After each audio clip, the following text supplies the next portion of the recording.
قال له صاحبه وهو يحاوره أكفرت بالذي خلقك من تراب ثم من نطفة ثم سواك رجلا لكن هو الله ربي ولا أشرك بربي أحدا.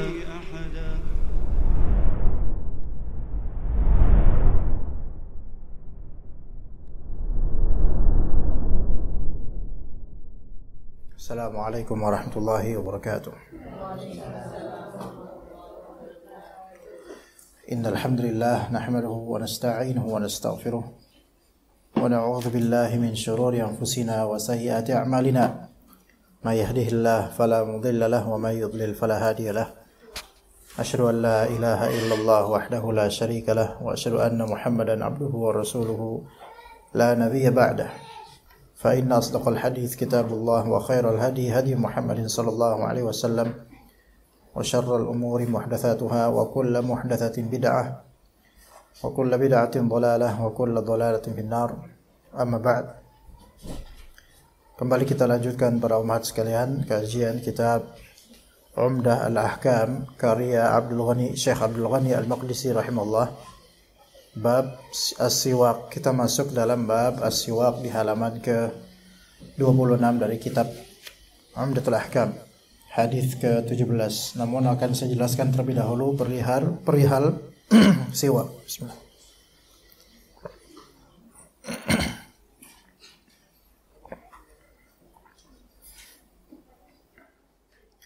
Siwak itu ada istilah atau lafal siwak dalam bahasa Arab. Itu mencakup dua hal. Yang pertama, sebutan untuk kayu siwaknya. Tentu ud atau kayu siwak ini kayu yang khusus, tidak semua kayu, sehingga segala batang pohon itu tidak bisa serta-merta dijadikan sebagai siwak. Dan di Indonesia memang bukan tradisi pakai siwak, melainkan pakai sikat gigi yang disebut fursyatul asnan. Dan sikat gigi ini bukan siwak. Ya. Makna kedua dari siwak ini adalah sebutan untuk perbuatan menyikat gigi dengan kayu siwak atau dengan batang siwak, baik dengan tujuan untuk membersihkan atau tujuan semata-mata mengikuti sunnah dan meraih pahala. Ya, jadi tujuan bersiwak globalnya dua. Yang pertama tanzif, membersihkan. Yang kedua mencari pahala dan mengikuti sunnah. Ya, yang pertama tujuan duniawi. Yang kedua tujuan dini, keagamaan. Dan bisa juga dijamak keduanya. Yang ketiga yaitu tujuan membersihkan sekaligus mengikuti sunnah dan meraih pahala. Dan faedah-faedah bersiwak di antaranya satu, kebersihan, nazafah. Faedah siwak yang pertama nazafah. Kalau dulu kita masih sekolah, dulu sering disebut ada faedah atau hadis yang diriwayatkan oleh para guru, ya. An-nazafatu minal iman. Ya, kebersihan sebagian dari iman gitu. Termasuk bersiwak. Nah, itu yang nazafah yang pertama. Yang kedua as-sihah, kesehatan. Jadi kebersihan. Yang kedua kesehatan. Dan yang ketiga, menghilangkan bau yang tidak sedap. Secara umum, siwak itu berperan penting untuk membersihkan atau menghilangkan bau yang tidak sedap. Ya. Tapi yang keempat juga memperbagus aroma mulut, ya, atau bukan aroma, yaitu tib, memperbagus rasa dalam mulut, karena siwak itu memperbagus rasa memang dalam mulut ketika gigi itu dibersihkan dengan siwak, maka rasanya gigi itu seperti licin dan bersih ya. Yang kelima, menghasilkan pahala, mendapatkan pahala. Itu di antara faedah siwak, mendapatkan pahala. Ya, itu ridha Allah Azza wa Jalla. Dan yang keenam, mengikuti Nabi sallallahu alaihi wasallam. Semua itu faedah siwak. 4 faedah pertama itu faedah duniawi. 2 faedah terakhir itu faedah ukhrawi. Ya. Kita mulai dari hadis yang ada di bab as-siwak. Hadis ke-18, 17, 19. An Abi Hurairah radhiyallahu anhu an Nabi sallallahu alaihi wasallam qala. Dari Abu Hurairah radhiyallahu an, Rasulullah SAW menuturkan, laula an asyqa ala ummati la amartuhum bisiwaki 'inda kulli shalah. Sekiranya tidak memberatkan umatku, maka aku akan memerintahkan mereka untuk bersiwak setiap kali hendak salat. Hadis ini menunjukkan bahwasanya bersiwak ketika hendak salat itu hukumnya sunnah. Hukumnya sunnah, tidak sampai wajib, karena ketika kalau diwajibkan maka bisa menjadi pembebanan yang tidak memungkinkan untuk umat akan mengamalkan semuanya. Ya, jadi karena faedahnya besar, manfaatnya dunia dan akhirat, maka disyariatkanlah siwak. Namun disebabkan jika diwajibkan akan terjadi kesulitan yang besar untuk setiap individu muslim atau keumuman muslim, maka tidak sampai derajat kewajiban. Tapi di hadis ini ada beberapa faedah. Ada beberapa faedah. Faedah pertama, dianjurkannya bersiwak. Dianjurkannya bersiwak. Dianjurkannya bersiwak. Dan bersiwak ini secara amalan hukumnya sunnah, secara pahala hukumnya wajib. Secara amalan hukumnya sunnah, tapi secara pahala seperti efek pahala wajib. Ya. Jadi orang yang mengamalkan bersiwak, dia melakukan hal yang sifatnya sunnah, tidak wajib, tetapi derajat pahalanya derajat wajib. Itu. Kenapa? Karena Rasulullah SAW mengandaikan seandainya siwak ini diwajibkan, namun karena ada penghalang, yaitu mempersulit manusia, maka mempersulit umat, maka tidak sampai derajat diwajibkan secara amalan atau secara hukum amalan, namun secara efek pahala seperti pahala menunaikan kewajiban.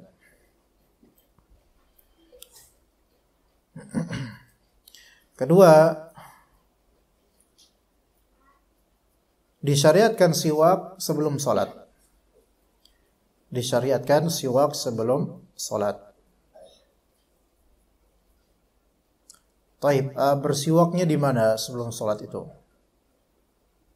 Bersiwaknya adalah wallahu alam sebagaimana sebagian ulama mengatakan bersiwak disyariatkannya adalah ketika memang dia menjelang salat. Ya. Disyariatkan ketika dia menjelang atau akan salat. Walau sebagian ulama mengatakan bukan ketika menjelang salat, melainkan ketika menjelang masuk masjid. Namun yang sahih adalah menjelang salat. Ya. Menjelang salat. Jadi tidak semua ulama sepakat menjelang salatnya pas. Ada ulama yang berpendapat sejak dari rumah, ada yang berpendapat ketika masuk masjid. Namun wallahu alam yang lebih dekat adalah ketika memang mendekati salat. Salat apa? Apapun salat. Karena kata Nabi SAW, inda kulli salah, setiap salat, apapun salatnya itu. Ya. Dan dalam hadis ini tidak disebutkan sebabnya, sehingga memang keadaan mulutnya tidak baik atau sudah baik, maka tetap disyariatkan untuk bersiwak. Ya.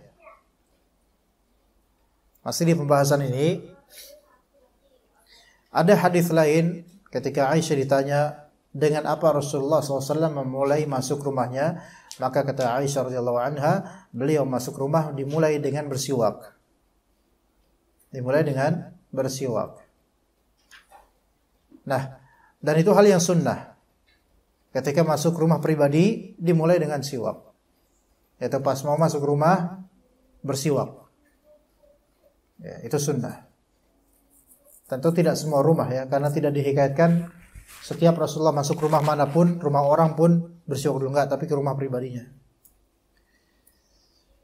Nah, sebagian dari ahli fiqih mengkiaskan hal itu ke masjid. Mengkiaskan hal itu ke masjid, maka setiap mau masuk masjid maka bersiwak dulu. Dengan dua dalil yang mereka pakai. Dalil pertama hadis Aisyah tadi, yaitu Rasulullah SAW memulai masuk rumah dengan bersiwak. Kalau rumah manusia pribadi aja bersiwak, maka lebih-lebih ke rumah Allah harus lebih baik lagi keadaan. Itu dalil pertama. Dalil kedua ini, laula an asyqa ala ummati la amartuhum bisiwak 'inda kulli shalah. Maka mereka menafsirkan 'inda kulli shalah yaitu ketika mau masuk ke masjid. Karena ke masjid kan untuk salat. Namun pendapat ini tidak sahih. Walaupun pakai dalil tapi tidak sahih. Karena hadis pertama, hadis Aisyah, itu berlaku untuk rumah saja. Dan tidak diriwayatkan satupun sekalipun Rasulullah SAW masuk masjid dengan memulai dengan bersiwak. Setiap hari Rasulullah SAW ke masjid. Setiap hari para sahabat ke masjid, namun tidak ada satu riwayat pun Rasulullah memulai masuk masjid dengan siwak. Maka dikhawatirkan ini menjadi bid'ah. Dan pendapat ini lebih sahih. Ini bisa menjadi bid'ah jika mengkhususkan masuk rumah Allah dengan bersiwak. Terus kemudian jawaban dalil kedua, yaitu hadis Abu Hurairah yang ini, bahwasanya lafalnya Nabi SAW yaitu diperintahkan bersiwak di setiap menjelang salat. Maka masuk masjid itu belum tentu menjelang salat, melainkan setelah masuk masjid, pas berdiri, pas mau salat tahiyatul masjid, maka itulah menjelang salat. Ya, begitu, wallahu a'lam. Jadi yang lebih sahih adalah tidak mengkhususkan bersiwak ketika masuk masjid. Pertama, karena tidak ada riwayat khusus tentang perbuatan khusus itu. Dan yang kedua, hadis yang kedua ini, hadis Abu Hurairah ini, yaitu berkaitan dengan salatnya, bukan dengan masuk masjid. Dan tidak semua salat itu di masjid. Ya, begitu. Kalau di rumah atau ibu-ibu, maka dianjurkan bersiwak tanpa harus ke masjid kan. Jadi memang ikatannya dengan salatnya, bukan dengan masjidnya. Sampai sini paham gak ibu-ibu? Kalau pada paham berarti udah selesai kajiannya, alhamdulillah. Tapi kemudian yang berikutnya, faedah berikutnya, faedah berapa itu, Bu? Pak? 3 ya?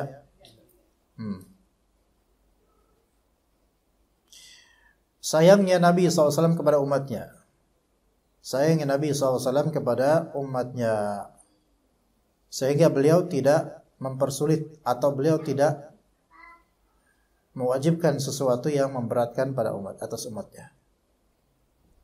Ya, jadi sayangnya syafaqah dan sayangnya Nabi SAW pada umatnya. Yang berikutnya, yang keempat atau keberapa itu? Keempat atau kesekian lah, terserah ya. Syariat itu mudah, tidak sulit. Syariat itu mudah, tidak sulit. Iya. Loh, tapi kan beberapa hal dalam syariat itu terasa sulit. Terasa sulit. Terasa sulit itu ketika apa? Ketika A, kurang terima dengan syariat Allah, maka terasa sulit syariat ini. Ya. B,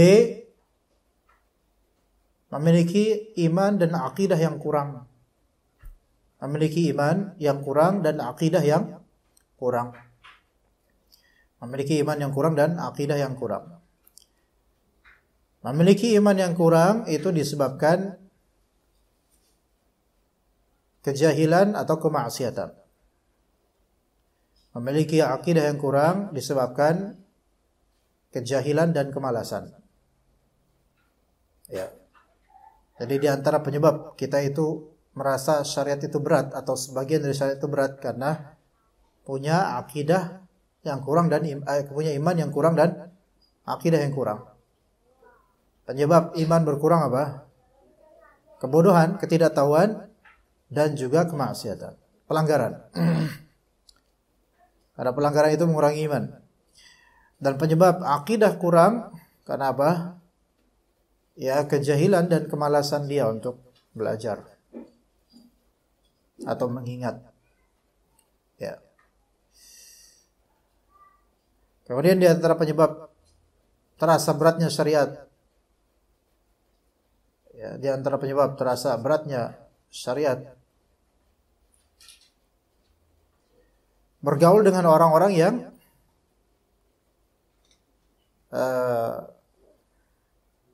tidak sempurna imannya gitu. Bergaul dengan orang-orang yang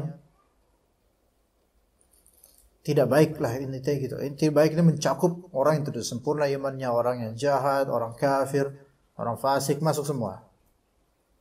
Bergaul, ya, circle-nya tidak sehat, itu intinya. Circle tidak sehat itu akan memberatkan perasaan kita terhadap sebagian syariat Allah. Ya. Ya, baik. Kita lanjut aja. Jadi syariat itu mudah sebenarnya. Tidak sulit. Waktu sebagian jemaah sini umrah, terasa mudah nggak kira-kira? Sekarang sih ngomongnya mudah, padahal dulu capek ya. Pas menjalani capek. Tapi apakah ketika menjalani itu terasa mudah atau tidak? Mudah, alhamdulillah. Ketika umrah mudah. Ketika tawaf, sebenarnya tergantung kondisi hati, dia ridha atau tidak. Secrowded apapun, kalau dia ridha, maka akan tenang hatinya insyaallah. Juga ketika sa'i, terutama sa'i itu malah seringkali badan lebih drop karena sudah terlanjur capek misalnya, ya maka kadang-kadang sebagian berkeluh kesah gitu, kecuali yang Allah rahmati. Tapi ketika hati itu tenang dan percaya pada Allah, imannya tinggi dan akidahnya benar, itu semua dijalani dengan mudah insyaallah. Dan seluruh dari syariat Allah, dahulu kala para sahabat itu berjihad pakai pedang loh, bukan pakai pistol. Dan pedangnya orang Arab atau pedang zaman dulu kan berat-berat itu. Ya, Masya Allah. Tapi dengan itu mudah jihad bagi mereka. Karena apa? Karena imannya tinggi dan akidahnya benar. Makanya orang-orang yang anti dengan syariat itu pasti imannya lemah. Dan mesti akidahnya itu juga tidak kokoh. Dan semua itu disebabkan kebodohan, jahil, pelanggaran, dan kemalasan terhadap Islam. Baik. Kita lanjut ke hadis berikutnya. Hadis ke-20. An Hudzaifah bin al-Yaman, قال كان رسول الله صلى الله عليه وسلم إذا قام من الليل يشوص فاه بالسواك. Dari Hudzaifah bin al-Yaman radhiyallahu anhu berkata, jika Rasulullah SAW bangun malam, qama minal lail, ya, qama minal lail itu makna bahasanya yaitu bangun. Ya, di sini fahami baik qama minal lail itu maksudnya qiyam milas shalah, tahajud ya. Karena bukan sebenarnya bangun, kalau bangun istaiqadha ya. Dan qama istaiqadha itu wake up. Tapi qama ini bangkit berdiri ya untuk salat. Maksudnya itu sebenarnya. Maka beliau pun bersiwak. Ya, beliau pun bersiwak karena beliau ingin sholat dan qiyamul lail setelahnya. Ya. Dan qama minal lail, bangkit di malam hari, yaitu berdiri, yaitu maksudnya untuk imma sholat tahajud atau bangun untuk menuju sholat subuh. Maka beliau pun yasusu fahu, beliau pun menyikat giginya dengan, menyikat mulutnya dengan siwak. Di sini lafalnya yasusu fahu. Fahu yaitu mulutnya. Di sini terjemahnya apa? Ya, menggosok mulutnya dengan siwak. Kenapa di sini ta'birnya atau kalimatnya dengan mulut, bukan gigi tok?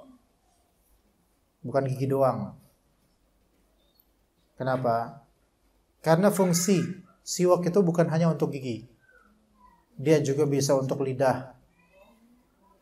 Iya.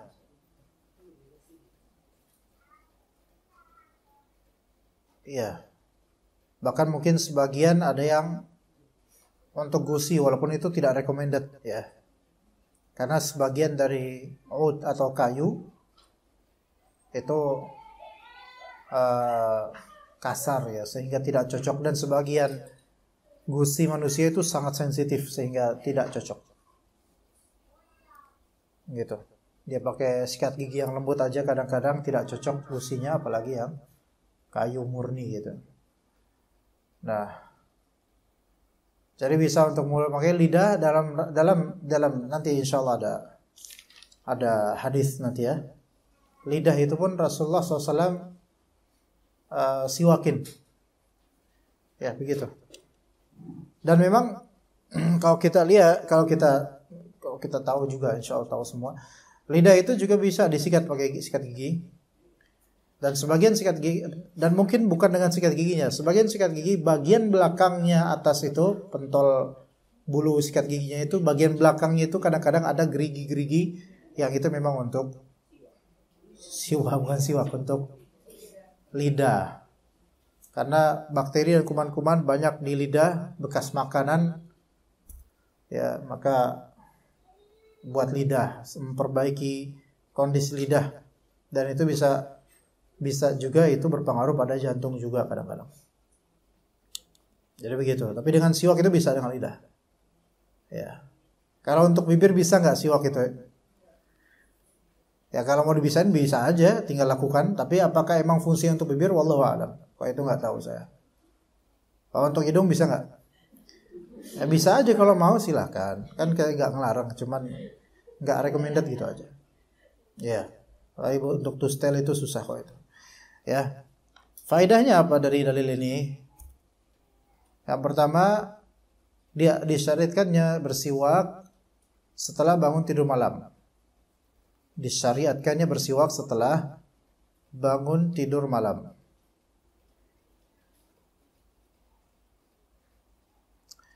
Dan juga yang kedua, disyariatkan membenahi kebersihan diri sebelum tahajud. Ya. Syariat apa? Membenahi kebersihan diri sebelum tahajud. Bahkan sebagian dari muslim itu mempersiapkan untuk tahajudnya lebih dari persiapan dia menuju sholat fardu kadang-kadang. Apalagi orang-orang yang lagi ada problem. Kalau sholat fardu itu kan dia sama jemaah gitu loh. Tapi kalau sholat tahajud dirinya sendiri, sehingga betul-betul seperti prepare menghadap Allah Azza wa Jalla, menyendiri dengan Allah.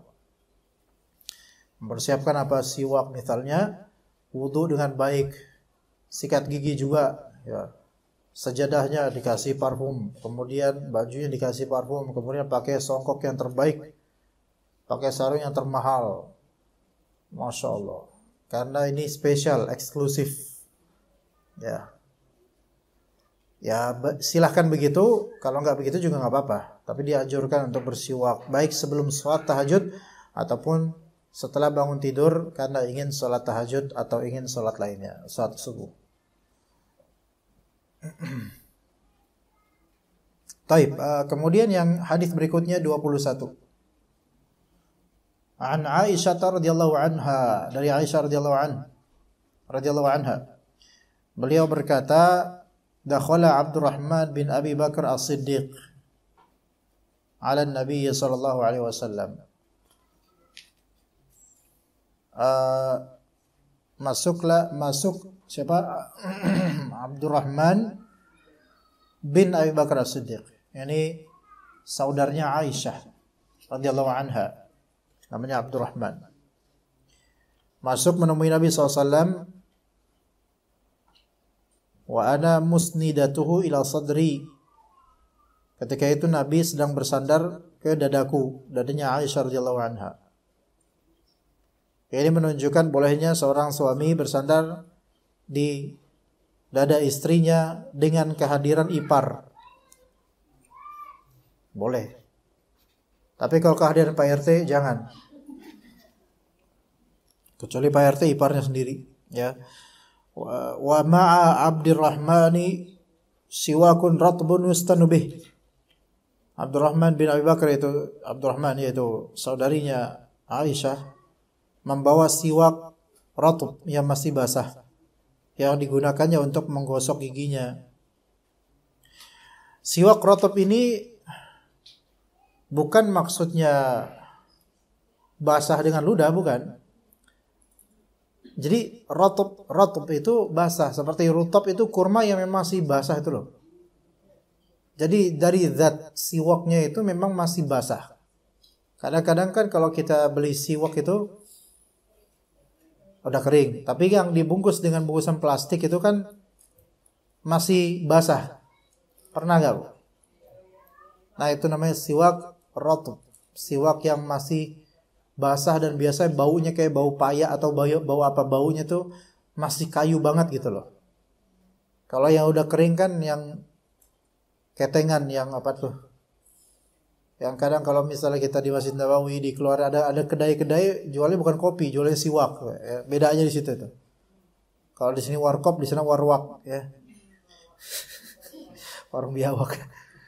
Warung siwak. Kalau di sini kan kedai-kedai kecil itu kopi, ya, Nutrisari, Just Juice. Kalau di sana ada kedai itu malah justru jualnya cuma siwak sama parfum, masya Allah, di sekitar Masjid Nabawi. Nah, dia Abdurrahman bin Abi Bakar itu sedang bersiwak dengan siwak yang zatnya masih basah itu. Fa'abbadahu Rasulullah SAW basarah. Rasulullah menatap terus siwak tersebut. Fa'akhadtu siwak. Maka aku yaitu Aisyah lantas mengambil siwak itu, yaitu siwak yang dipegang oleh Abdurrahman. Faqadamtuhu. Lalu aku patahkan dengan gigi. Qadama itu artinya mematahkan tapi dengan motek, tapi dia pakai gigi itu loh. Ya. Wa tayyabtuhu. Kemudian aku bersihkan, ya, perbagus siwak tersebut. Tsumma dafa'tuhu ila Nabi sallallahu alaihi wasallam. Aku lantas menyerahkan siwak itu kepada Nabi sallallahu alaihi wasallam. Fastanna bihi, maka Rasulullah sallallahu alaihi wasallam pun bersiwak dengan potekan siwak itu. Mungkin bertanya, ini kok langsung ambil gitu aja gitu loh. Hal ini dikembalikan kepada uruf. Karena ini adik kakak, nggak masalah. Kecuali kalau Pak RT yang datang lagi bersiwak terus dipotek tiba-tiba mau wargain, maka ini nggak boleh. Tapi kalau adik kakak nggak masalah. Karena urufnya mungkin barang lo, barang gua gitu kan. Apalagi cuma siwak doang gitu kan. Ya. Itu dikembalikan kepada uruf. Fastana bi fama ra'aitu Rasulullah SAW istanna istinanan qatu ahsana minhu. Beliau lantas menggunakannya untuk menggosok. Belum pernah aku melihat Rasulullah menggosok gigi lebih baik daripada saat itu. Kemudian fama ada an faragha Rasulullah SAW rafa'a yadahu aw isba'ahu ثم قال في الرفيق الأعلى ثلاثا. Setelah selesai beliau mengangkat tangan atau jarinya lantas mengatakan sebanyak 3 kali, ma'arafiqil a'la, yaitu bersama teman-teman yang derajatnya tinggi, yaitu para nabi, siddiqin, syuhada dan salihin, sebagaimana di surat An-Nisa. Lantas beliau pun meninggal dunia. Jadi ini di akhir hayat beliau. Belum lama sebelumnya beliau melakukan sunnah siwak. Alaihi salatu wassalam. Thumma qada isi maksudnya wafat. Wa kanat taqul mata baina haqinati wa dhaqinati. Rasulullah SAW meninggal di antara tulang selangka dan ujung tenggorokanku. Ya. Ala kulli hal. Dalam lafaz lain, faraituhu yanzuru ilaihi wa araftu annahu yuhibbu siwak. Dalam riwayat lain, masih di cerita yang tadi, di tengah-tengah cerita, kulihat Rasulullah memandangi siwaknya Abdurrahman. Aku tahu bahwa beliau menyukai siwak. Aku pun mengatakan, maukah aku ambilkan siwak ini untukmu? Beliau pun memberikan isyarat dengan kepalanya, berarti iya. Ya, maka untuk Rasulullah semua akan taat gitu, jadi dikasih. Tapi ini bukan berarti untuk segala konteks kita itu ngambil barang orang tiba-tiba. Lafal di atas adalah lafal yang diriwayatkan oleh Imam Bukhari, Imam Muslim juga meriwayatkan lafal yang semacam itu. Baik. Nah, di sini ada beberapa faedah. Faedah pertama, bersiwak dengan siwak yang masih basah. Bersiwak dengan siwak yang masih basah. Ya. Nah, sebagian dari tempat siwak, ya, jadi siwak itu ada handlernya namanya. Ya, dia pemegang siwak gitu loh, pakai kayak plastik keras ya, supaya nggak cepat kering siwak itu. Adapun kalau misalnya ditaruh di kantong terus, lama-lama kering. Ya, tapi nggak masalah, mau rotb atau yabis nggak masalah, mau kering atau basah nggak masalah. Tapi kemudian faedah berikutnya, bolehnya bersiwak dengan siwak orang lain setelah dibersihkan. Ya, bolehnya bersiwak dengan siwak orang lain setelah dibersihkan. Itu boleh. Ya.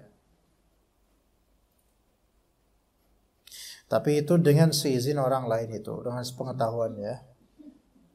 Kalau nggak izin kayak ini nggak enak. Tapi kalau zaman sekarang kayak ini nggak ada deh kayak gitu. Tiba-tiba kita di Masjid Nabawi ngelihat orang Arab lagi siwak, bang, minjem bang, gitu nggak mungkin. Ya. Karena insya Allah banyak. Atau bisa dipotek siwaknya minta gitu boleh. Taib. Kemudian kita lanjut aja. Hadis ini jelas insya Allah. Hadis berikutnya. Hadis 22. An Abi Musa al-Ash'ari radhiyallahu anhu. Qala ataitu an-nabiyya sallallahu alaihi wasallam wa huwa yastaku bi siwakin ratbin. Kata Abu Musa al-Ash'ari, aku mendatangi Nabi SAW ketika itu beliau sedang menggosok gigi dengan siwak yang masih basah. Tadi kayak siwak ratb, bukan basah. Bahasa sini bukan mensifati adanya air liur, bukan, melainkan bahasa di sini mensifati siwaknya. Kemudian diceritakan wa tarafus siwaki ala lisanih, dengan ujung siwak di lidahnya beliau bersuara ya. Ujung siwak ada di lidahnya. Dan wasiwaku fi fihi ka'annahu yatahawwa. Siwak itu masih berada di dalam mulutnya seakan-akan beliau hendak muntah. Apa maksudnya ini? Ini menyiwaki apa? Lidah. Bahkan sampai bagian dalam lidah mendekati tekak sehingga agak sedikit pengen muntah gitu. Sama kayak sebagian dari kita kalau gosok gigi dalam ke geraham paling ujung atau kena lidah atau gimana, kemudian makin dalam akhirnya mau muntah. Nah, itu seperti itu. Sama, ya. Nah, hadis ini ada beberapa faedah tentangnya. Bahwasanya disyariatkan bersiwak dengan ud ratb, yaitu kayu yang basah. Kayu ud itu kayu, ya. Ud itu ranting, ud itu kayu ranting, ya.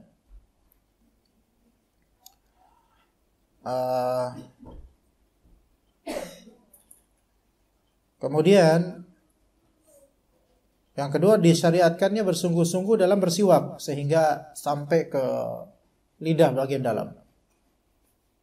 Ya. Begitu. Dan kemudian faedah berikutnya, tidak terlarang bersiwak sampai hampir muntah, itu tidak terlarang, kecuali ketika berpuasa. Kecuali ketika berpuasa, maka terlarang bersiwak sampai hendak muntah. Karena itu bisa dikategorikan muntah dengan sengaja, dan itu bisa membatalkan puasa. Jadi boleh bersiwak dengan sungguh-sungguh sampai hampir muntah, atau bahkan sampai muntah, itu nggak masalah, selama bukan pas lagi puasa, terutama Ramadan. Karena muntah dengan adanya pancingan kesengajaan, maka itu bisa membatalkan puasa. Begitu. Baik, bab berikutnya, bab al-masah al khuffain. Ini udahan atau belum, Bu, kira-kira, Bu? Ada tanya jawab nggak kira-kira? Ada. Ya, ini cuma satu hadis doang kok, tenang aja. Bab al-masah al khuffain, bab mengusap kedua khuf. Khuf itu sepatu. Ya, ini diantara syariat Islam yang diingkari oleh Khawarij dan juga Syiah Rafidhah. Sementara Al-Sunnah menetapkan bolehnya mengusap sepatu. Taib al-khuffain ini sepatu yang bersyarat. Apa bersyarat? Yaitu dia menutupi seluruh bagian kaki dan kedua mata kaki. Adapun sepatu yang walaupun disebut sepatu dalam Indonesia atau uruf kita, tapi dia tidak menutupi mata kaki, maka dia bukan termasuk kriteria sepatu yang boleh dimasah, dia usap. Ya, sebagian sepatu kayak gitu. Ya, cuman gitu doang, terus mata kakinya kelihatan. Ya, begitu ya. Kalau sepatu sporty biasanya mata kakinya nggak kelihatan, betul nggak, Pak? Atau nggak betul, Ana? Sepatu basket. Kalau apa, pantufel itu kelihatan nggak mata kakinya? Atau tergantung? Tergantung ya. Ada yang kelihatan, ada yang nggak. Tapi nggak kelihatan soalnya isbal kan celananya. Walaupun isbal celananya, karena yang terpenting adalah sepatunya. Oke? Atau sepatu sendal. Ya. Atau perempuan pakai sepatu hak, kemudian sepatu biasa, tapi namanya sepatu, dan mata kaki kelihatan, maka ini tidak bisa disebut sebagai kriteria khuf yang dimaksud. Jadi itu syaratnya. Dan syarat kedua, tidak ada robekan atau bolong yang memperlihatkan isi kakinya. Oh, bukan isi kakinya, serem dong kok isi kakinya. Memperlihatkan kakinya. Ya, memperlihatkan kakinya. Kalau robek, kelihatan nganga gitu robekannya, atau bolong dan terlihat kakinya, maka ini tidak termasuk. Oke? Baik. Kemudian, permasalahan berikutnya, apakah kaos kaki itu bisa dikiaskan dengan sepatu? Jawabannya bisa dengan syarat. Bisa dengan syarat. Syarat pertama, kaos kaki itu juga menutupi mata kaki. Syarat kedua, kaos kaki itu tidak ada robekan atau bolongan yang memperlihatkan kulit. Ya, jadi sama seperti sepatu tadi. Yang pertama apa? Kriteria kaos kakinya menutupi mata kaki. Kriteria kedua yaitu tidak ada robekan atau bolong yang memperlihatkan kulit. Yang ketiga, tidak tipis kaos kakinya, seperti stocking atau kaos kaki tipis yang apa ya, permukaan kulit tuh warnanya itu kelihatan dari luar zahirnya. Itu tidak boleh, bukan tidak boleh menggunakannya, tapi tidak masuk kriteria yang bisa diusap atasnya ketika wudu. Ya, begitu. Oke.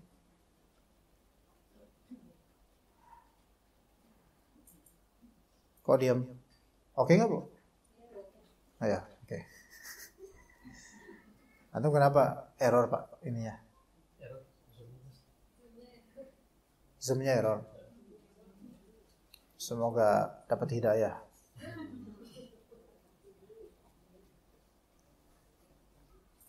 Oke, kita ke hadis Anil Mughirati ibn Syu'bah. Dari Mughirah bin Syu'bah, qal kuntu ma'an Nabiy sallallahu alaihi wasallam fi safarin fa ahwaitu li anzi'a khuffaihi. Saya bersama Nabi SAW dalam suatu safar, perjalanan jauh. Maka saya ahwaitu, yaitu membungkukkan diri, apa bahasanya? Ya, saya pun turun dari onta, turun dan membungkukkan diri untuk apa? Untuk melepas kedua sepatu Rasulullah SAW. Maka apa kata Nabi? Da'huma, biarkan sepatu itu, jangan dilepas. Fa inni adkhaltuhuma tahiratain. Sesungguhnya saya memasukkan kedua kaki saya, karena aku memakainya dalam keadaan suci. Ini pahami baik-baik, ini takutnya salah. Memakainya dalam keadaan suci, apa maksudnya? Bukan sepatunya dalam keadaan suci, itu harus suci sepatunya. Tapi memasukkannya dalam keadaan suci, yaitu kakinya dalam keadaan suci, bukan suci dari najis, bukan itu maksudnya. Tetapi saya sebelum pakai kedua sepatu ini, saya sudah berwudu sebelumnya, saya dalam keadaan suci, gitu maksudnya. Maka itu menjadi syarat untuk masahul khufain berikutnya. Ya. Kalau misalnya tadi habis asar, ya sholat asar dulu di rumah, kan suci tuh. Habis sholat asar kan belum ngapa-ngapain, belum BAB, BAK, buang angin belum semua. Makan daging onta juga belum. Kemudian dan seterusnya dari hal-hal pembatal wudu enggak ada.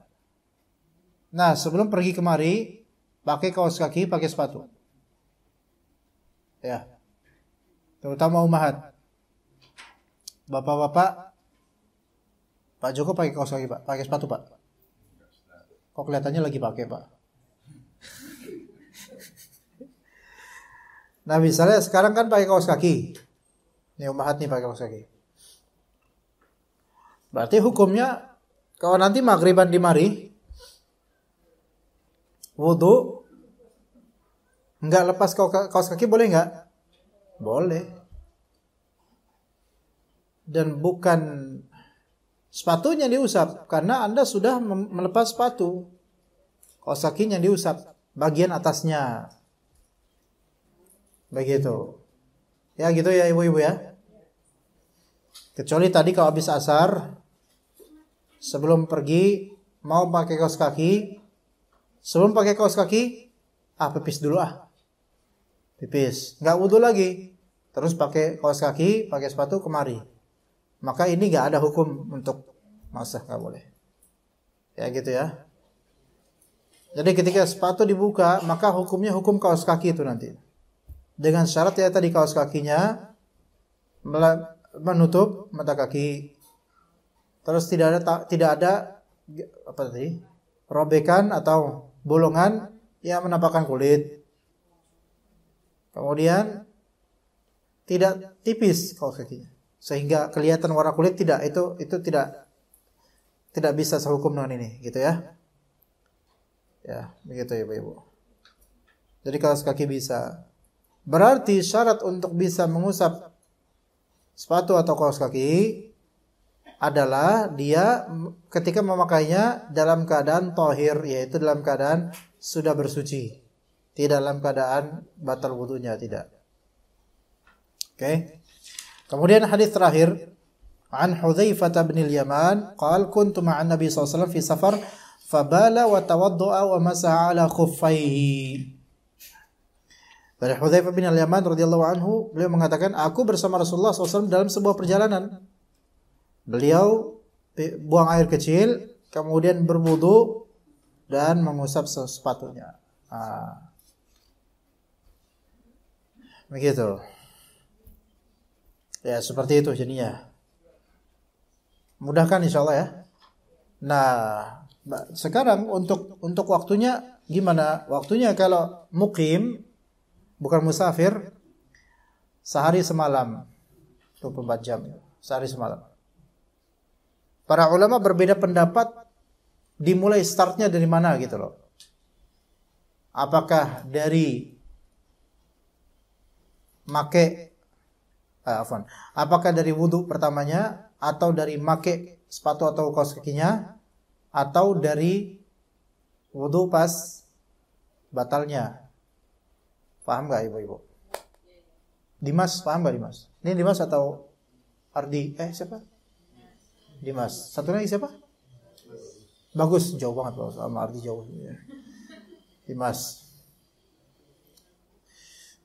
Apakah dimulai dari wudhu pertama dulu, ya, atau dimulai dari pakai sepatu atau kaos kaki, atau dimulai dari pembatalan, atau dimulai dari wudhu setelah batal? Nah, dimulai dari mana? Ayo. A, B, C, D. A atau B apa C apa D?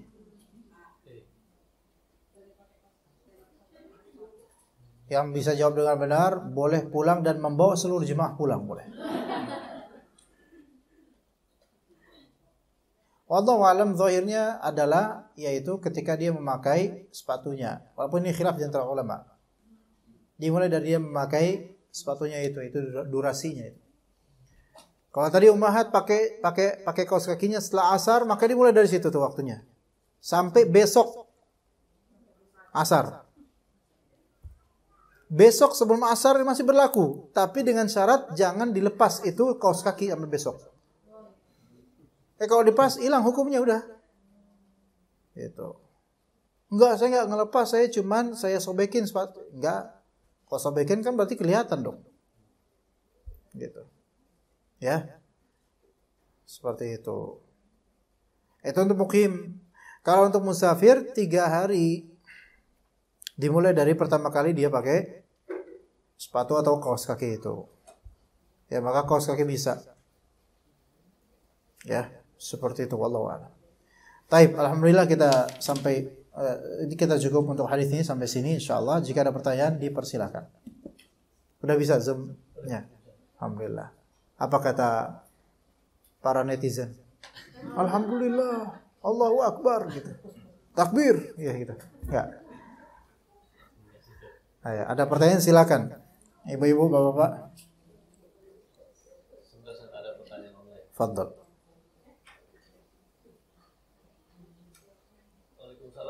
Waalaikumsalam.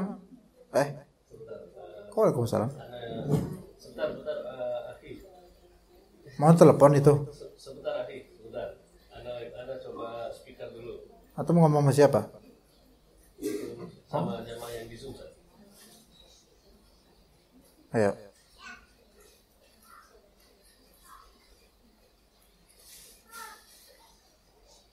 Silakan, Akhi.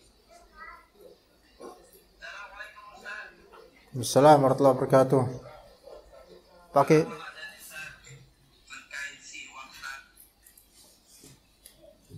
Ya. Ayo. Pengguna siwak dengan menggunakan kayu itu, Ya. Ini bagaimana kebersihannya, Ustaz? Karena kita mau sebelum sholat kita pakai siwak nih. Bagaimana apanya? Ketika kita mau menggunakan siwak, kan siwak itu kita taruh di kantong dan sebelum sholat. Nah, itu bagaimana kebersihannya, Ustaz? Iya, Anda nggak tahu antum bersih apa enggak, Anda kan nggak tahu. Iya, maksudnya kan kalau kita sebelum sholat itu kita taruh di kantong, Ustaz. Nah, Iya. gimana, Ustaz? Ya nggak apa-apa, Pak. Asal kantong sendiri. Hukumnya tidak apa-apa, taruh kantong.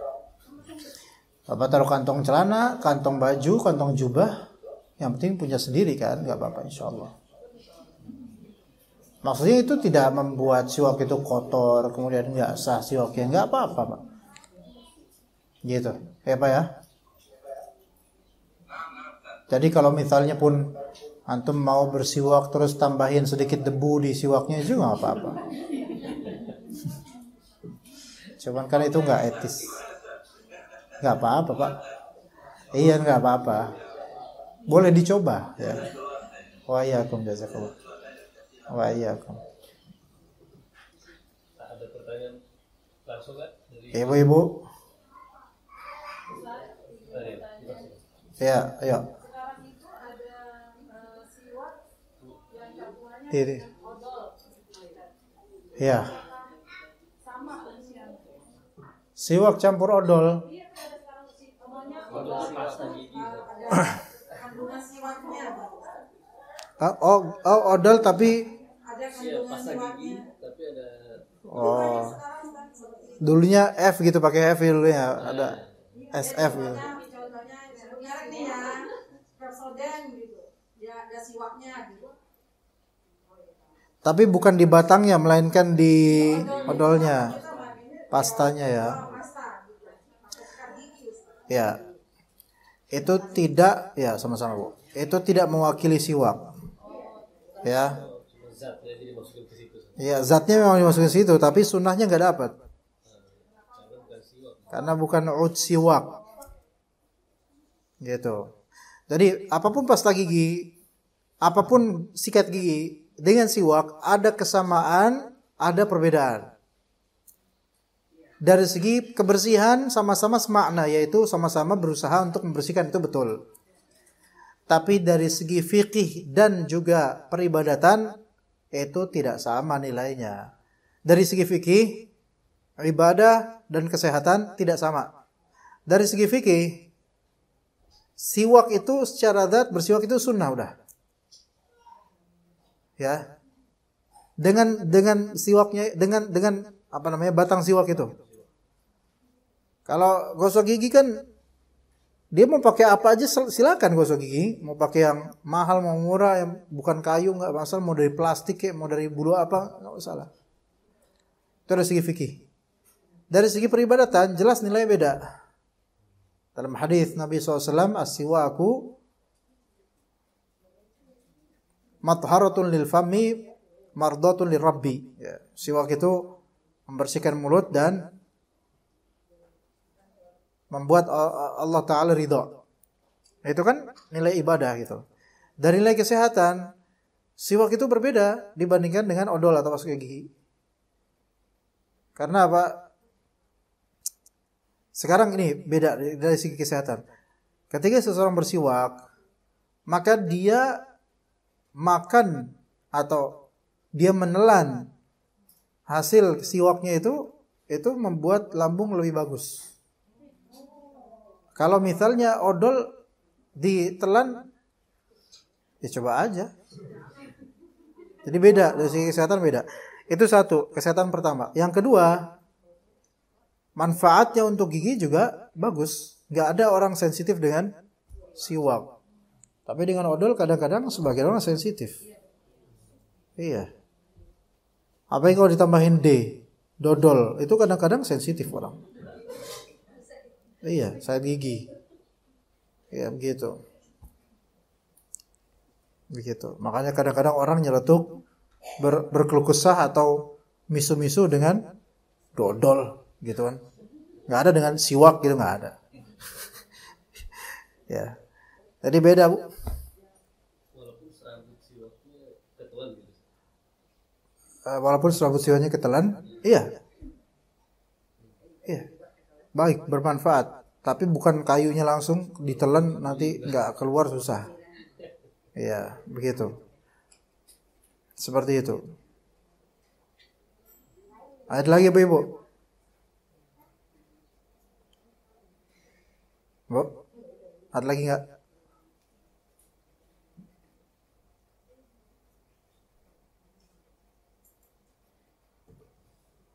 Assalamualaikum Ustaz.